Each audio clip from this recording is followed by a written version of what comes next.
Uma frase que a gente ouve muita gente dizer que é: se ela tá sofrendo assédio no trabalho, por que ela simplesmente não conta?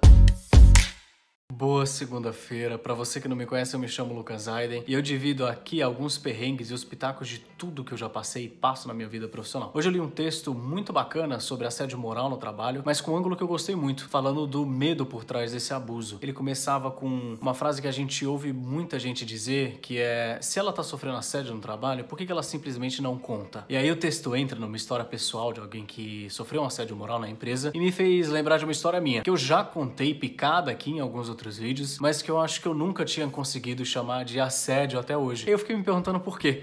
E nesse texto o autor fala de 3 tipos de reação que a gente tem em frente ao medo, né? Fuga, paralisia e luta. Eu acho que dependendo do tempo que você vive uma situação de assédio moral, você passa pelas 3, né? Eu vivi mais de 1 ano nessa bosta, o que é pouco pelas histórias que eu ouço por aqui, então graças a Deus não foi mais do que isso, mas foi suficiente para eu passar por essas 3 reações. Como era numa empresa fora do Brasil, onde eu não conhecia absolutamente nada nem ninguém, não tinha nada ali me esperando, além do trabalho, quando eu vi que eu tinha entrado num ambiente extremamente abusivo e hostil, criado por um chefe, eu fiquei em choque.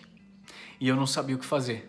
Primeiro, porque eu nunca tinha passado por aquilo e estava sozinho, longe de toda a minha estrutura. Segundo, porque eu, bem moleque, super novo, então também não tinha casca emocional suficiente, o que geralmente é um prato cheio para assediador, né?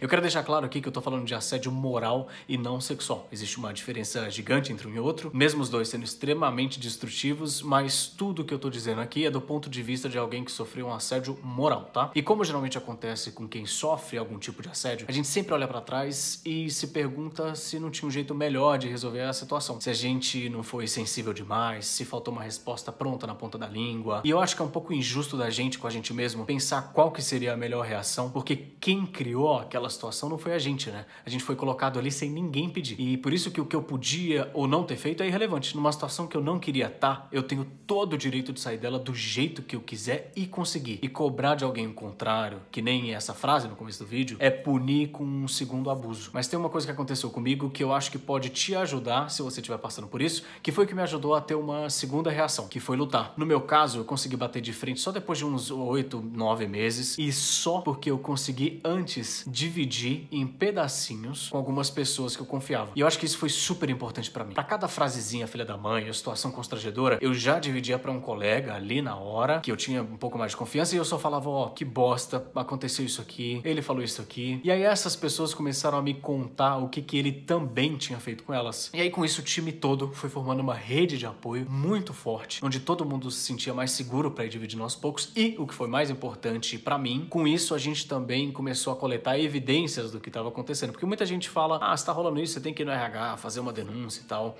E não é tão fácil assim, né? A gente nunca sabe se tem coisa suficiente para falar, se de repente para quem tá de fora vai parecer besteira, ou se a gente é sensível demais. Então, ir dividindo aos poucos, ao invés de acumular, tornou a coisa toda menos pesada para mim. E com mais testemunha também, com gente que tinha passado pela mesma coisa, foi possível fortalecer um pouco mais o caso e me dar mais confiança para depois fazer uma reclamação formal, sem me preocupar com a percepção que isso ia dar sobre mim, porque já não era mais sobre mim. Infelizmente, como é na maioria dos casos, a solução não foi a mais bacana, eu não me senti confortável, e aí no final eu fugi. E eu não tenho problema nenhum com isso. Não é a missão da minha vida consertar a empresa e nem gente quebrada. Eu podia pular do barco, novo, sem filho, ninguém dependendo de mim, mas eu recebo todo dia aqui história de gente que tem que engolir para pagar as contas no fim do mês. E para você, se você tá passando por isso, eu queria desejar que essa passagem horrível seja breve, te cause o mínimo de dano possível e que esse vídeo de repente possa te encorajar a perder o medo de ir dividindo aos poucos, no tanto que você aguenta, com gente que você confia, que talvez fique mais fácil de você ter um pouco mais de força para lidar com a situação. E se não conseguir agora,